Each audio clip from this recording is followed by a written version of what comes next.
The Mac. It's the oldest freshwater sailing race in the world, dating back to 1898. Sailed across 333 miles of open water. Originally a gentleman's bet between 5 boat owners, it's evolved to a world-class sporting event where often Mother Nature proves to be the most formidable opponent. The 110th running took place on July 21st, 2018, where 298 boats would start the race. Fewer would finish. One sailor would be lost overboard. The story takes place aboard Il Mostro, the Monster, a boat that previously sailed and conquered the oceans while flying the Puma flag. Il Mostro was purchased by the Thornton family in 2011 and brought to the Great Lakes to challenge the records there. And in the fall of 2017, Il Mostro set the non-race record for the fastest trip from Chicago to Mackinac by any sailboat, 17 hours, 59 minutes, and 49 seconds, shattering the previous mark held by Steve Fawcett by over 6 hours. On its final Great Lakes race, 3 generations of Thorntons, seasoned crew, and a team of international pro sailors made one final bid to win the Mac overall. This historic campaign was led by this man, Peter Thornton. Here's Peter sharing what it means to sail with 3 generations aboard. Well, it's everything, really. You know, we've done just about everything except win the overall. Here's Peter's grandson, Jack, talking about the legacy of sailing on the crew with his grandfather. Honestly, having the opportunity to sail with them, as well as my cousins and the rest of the crew, is amazing. We all race because we love the competition and thrill that comes with gliding through the water on that beast of a boat, Il Mostro. But to be honest, I think we all do it because of how much we love my grandpa. Being able to spend actual time with him, no cell phones or distractions or anything, as well as do something with him that he's been participating in his whole life, is what it's all about to me.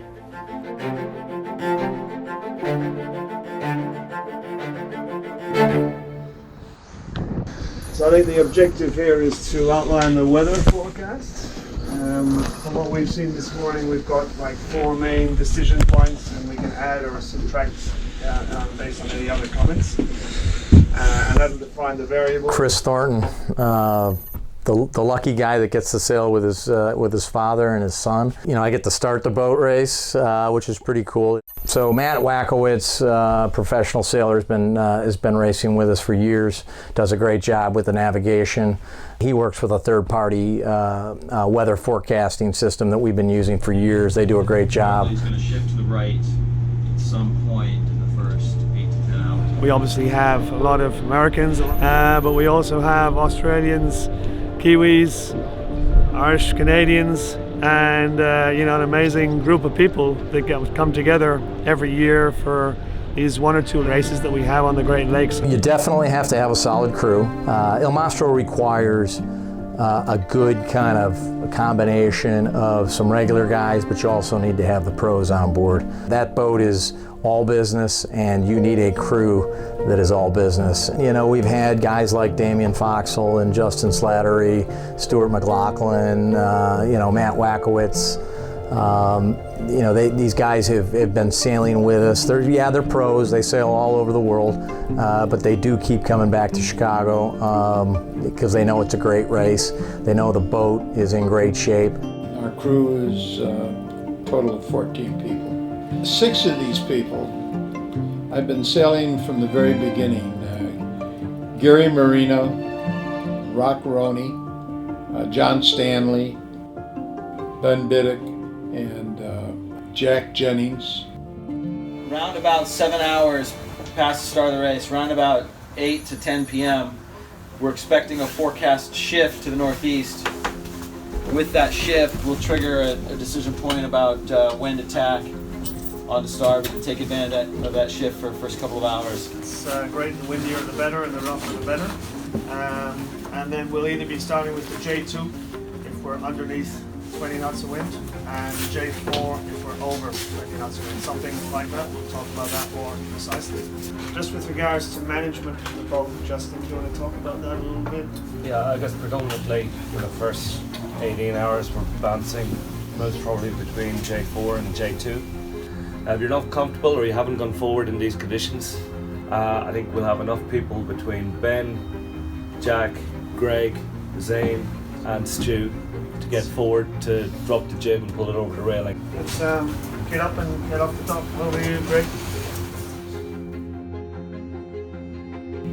Why does this year's Mac race matter to you? I think in two regards. One, that my grandchildren are going to be on board. And the other is the quest for the overall. It's never been about, trying to win the race, from a handicap standpoint. If that was the objective, I don't think we'd be out there with the Il Mostro. I think if you asked both my dad and I don't think either one of us could tell you how many Macs we've done, but it's got to be something in the 30-year range, something like that. And we're very fortunate because we have some very good competition going up against us. The Askew family with Wizard, the DeVosses with WinQuest, and the three of us will be battling it out for the entire race. The Volvo lights up in high winds, which means you hope for a storm. It is breathtaking what happens to this boat in 35 knots of grace. How we doing? Good.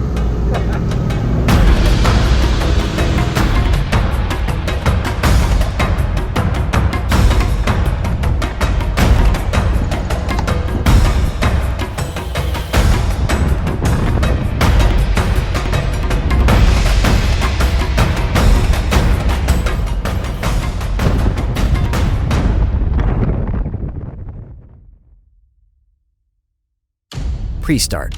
The pre-start is critical. It's when the team maneuvers for tactical position on the line to start the race while the minutes count down. It's chaos on the water. Boats are everywhere as they maneuver for the gun.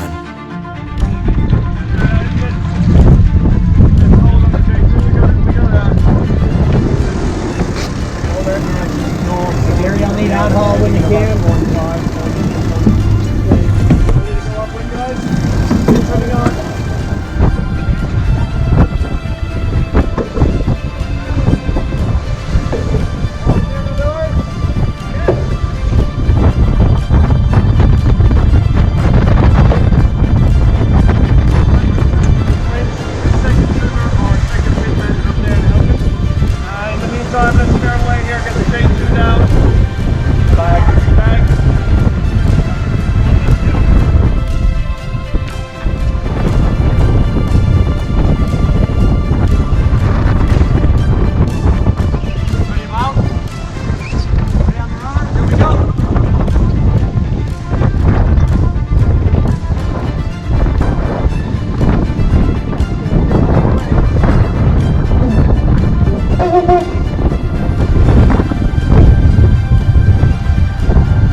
'45th Mackinac race, sailing since I was 10 years old. I love the dynamics, the three-dimensional chessboard aspect of crew work, tactics and strategy, as well as weather. So it's just like three-dimensional chess. So A lot of people think sailing is just a pleasure cruise, but it's far from that when you're racing.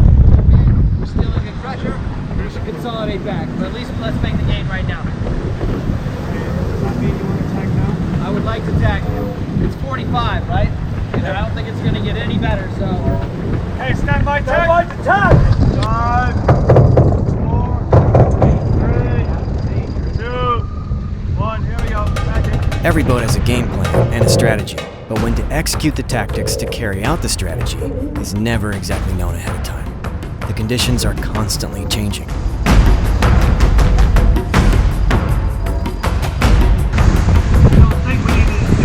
we don't think we need the J4, we can take it off the bow. different. The GPS navigation aboard the boats today is really sophisticated. It allows you to see all the other boats, where they are, how fast they're going, who's completely lost.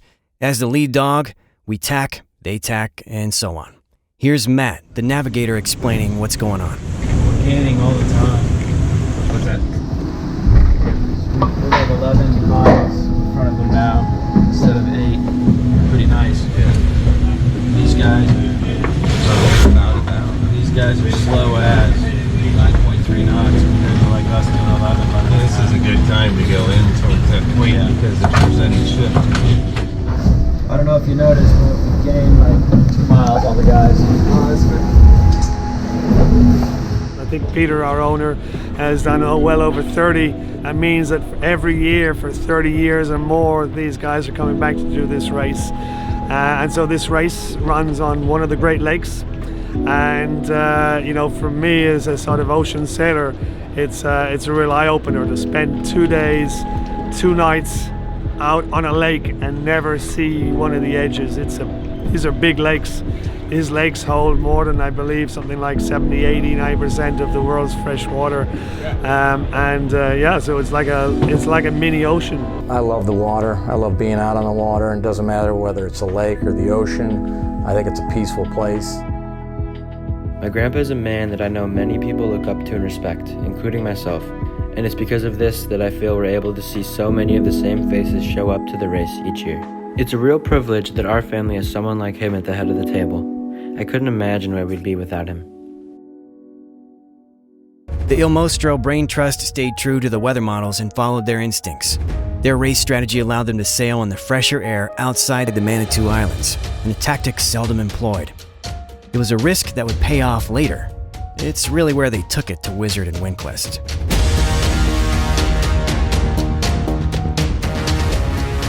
Il Mostro was the first boat to finish the 110th Chicago to Mackinac race.